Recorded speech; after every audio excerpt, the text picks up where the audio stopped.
10 মিনিটের আবেগ মাগো 5 মিনিটের সুখ, কে তুমি মা দেখতে দিলে না এই সুন্দর পৃথিবীর মুখ।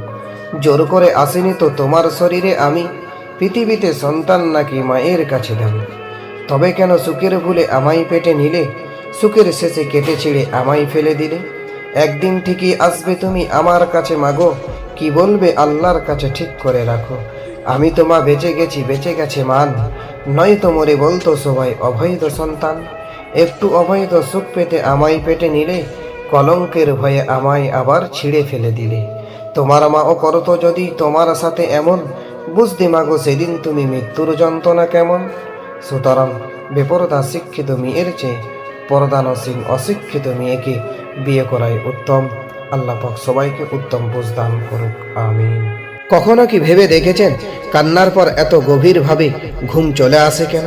সবচেয়ে কষ্টের মুহূর্ত যখন সবচেয়ে কাছের মানুষটাও দূরে চলে যায় এবং আপনি নিজেকে খুব অসহায় ও একাকী মনে করেন, তখন আপনার রব আপনাকে সব কিছু থেকে দূরে সরিয়ে গভীরভাবে ঘুম পাড়িয়ে দেন, কারণ যাতে আপনার ক্লান্ত মন ও মস্তিষ্ক ঠান্ডা হয়ে যায় এবং আপনি কষ্টটা ভুলে যেতে পারেন।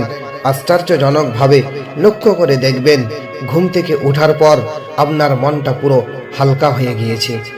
বুক থেকে যে ভারী বোঝাটা ছিল, ওই ভারী বোঝাটাও নেমে গিয়েছে। এইভাবেই আমাদের সবচেয়ে কষ্টের মুহূর্তে আল্লাহ জানিয়ে দেন, ও বান্দা, আমি তোমাদের সঙ্গে রয়েছি।